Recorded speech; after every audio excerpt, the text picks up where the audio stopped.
everyone, welcome to the Lizzy Show. Today I'm going to talk about something very serious. I believe that cheating should be considered a crime.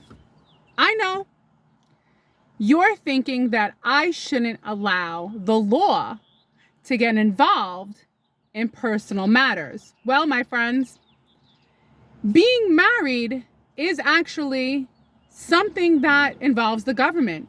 You are now legally bound. So now if you cheat, you are committing a crime by law. If you are a cheater, it is the same as if you are a stealer. You are stealing from another person's investment in marrying and being with just you.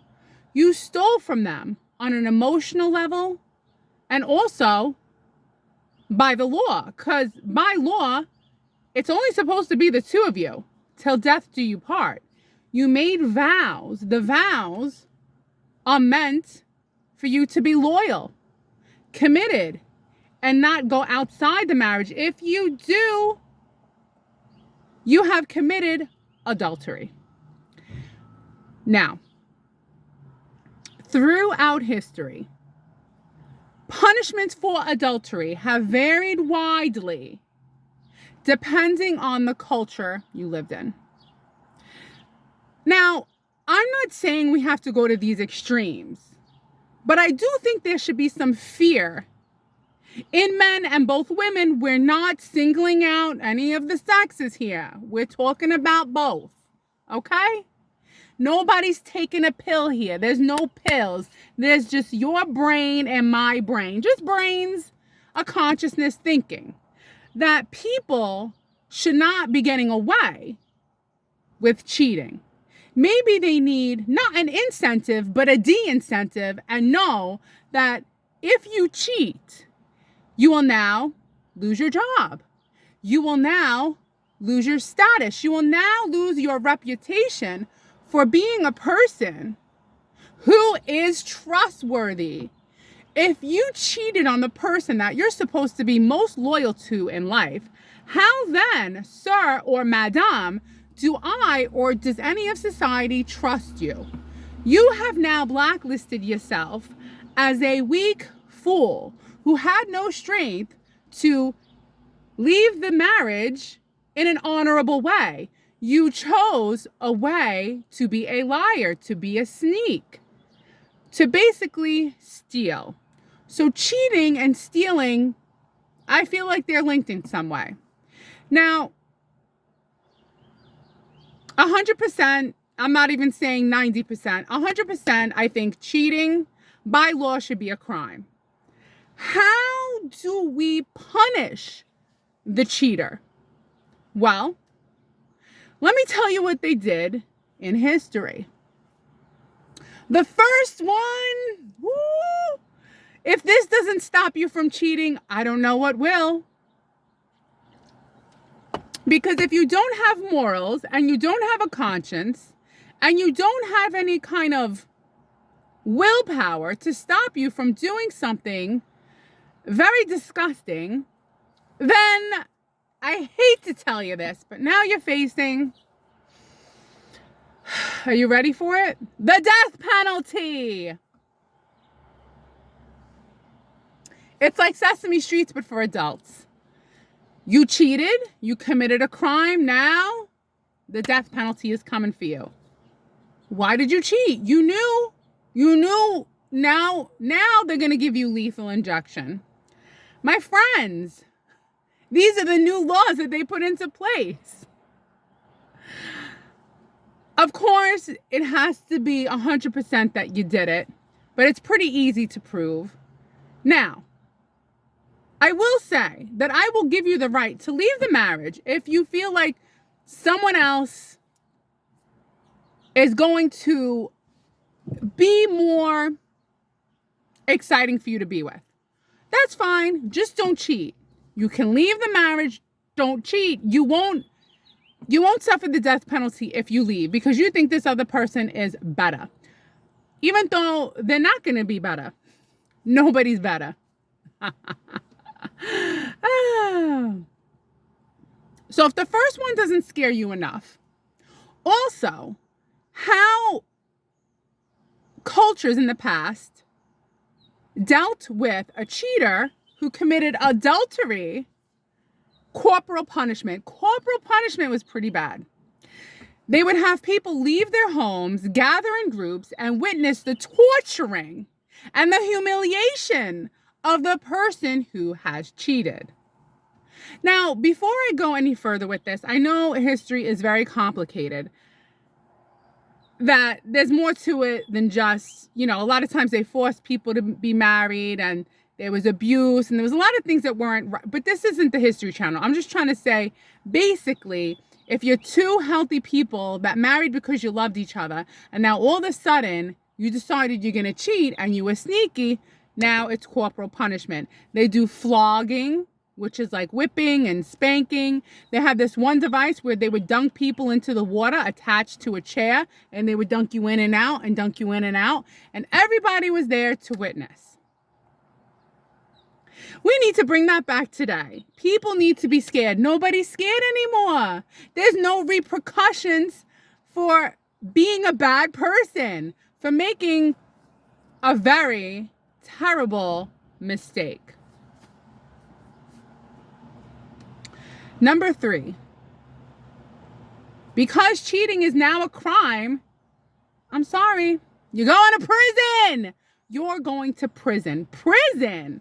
That means prison bed, prison toilet, prison food, and now maybe a new prison boyfriend or girlfriend, because you just thought that you were going to get away with it. Now you're not going to get away with it. You're going to prison.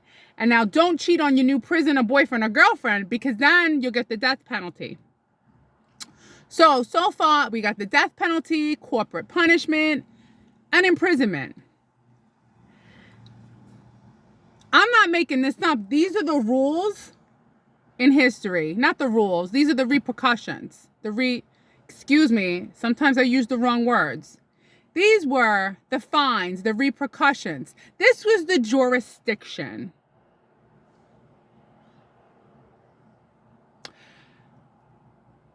If you got caught cheating, not only are you now dead, I'm sorry. Don't hate me. I'm talking, there needs to be some kind of, people need to be scared. Corporate punishment, imprisonment, and then fines. So if you're still alive, you will be fined and fined and fined and fined. You get a big fat ticket for cheating.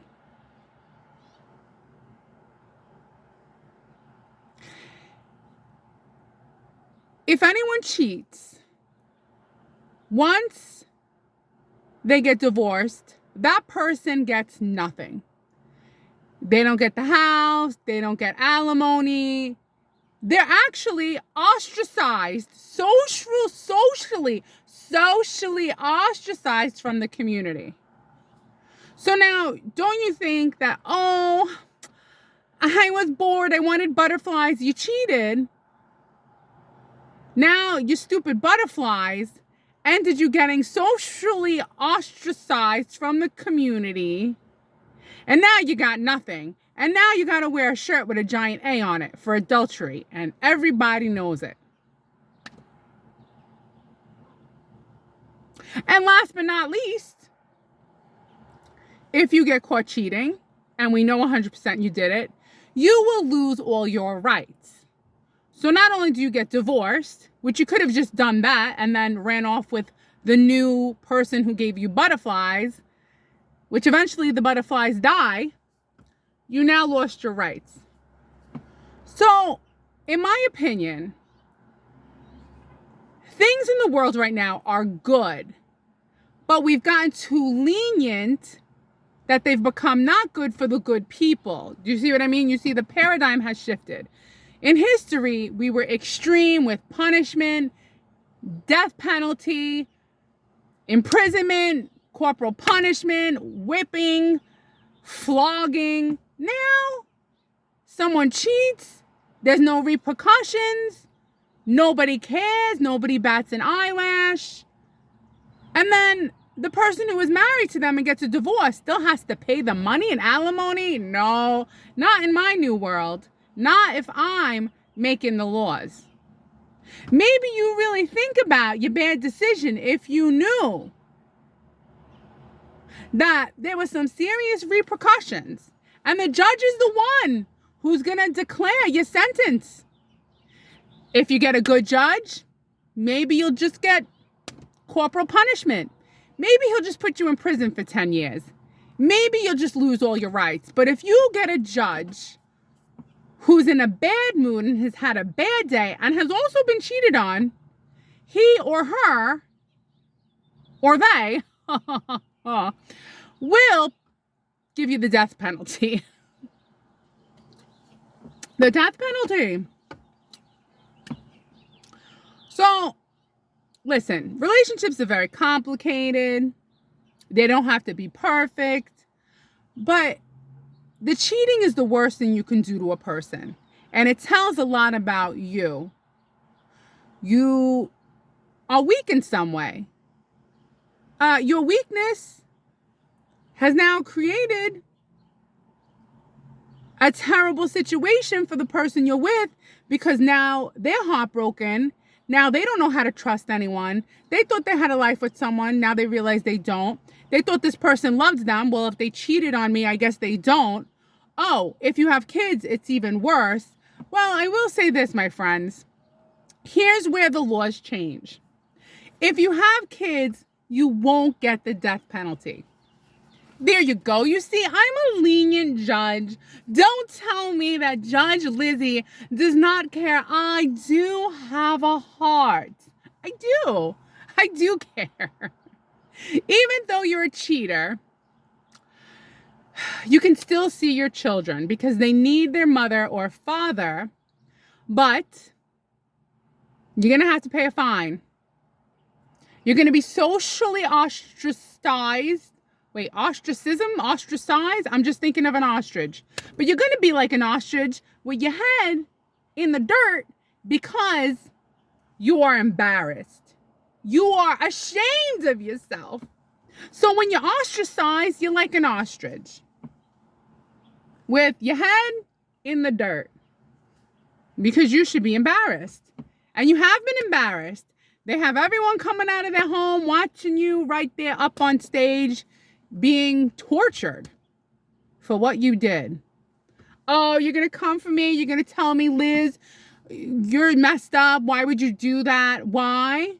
Because we need some kind of rules. We need some kind of way to scare people. Look, adult Sesame Street.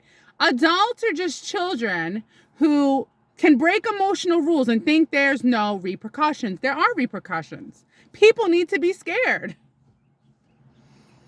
And a lot of times, people make temporary decisions that are terrible, that leave permanent problems. A temporary emotion. Temporary. And then a permanent problem. You broke people's hearts. You broke people's minds. You broke up the family. So now the mother and the father, if they have kids, Judge Lizzie, I will let you live. But life is still not looking that good. And now the kids know you cheated. So now they've been ostracized too. I'm just kidding. The kids are fine. I was kidding. Don't come for me. Remember, this is a little bit of comedy at the same time, right?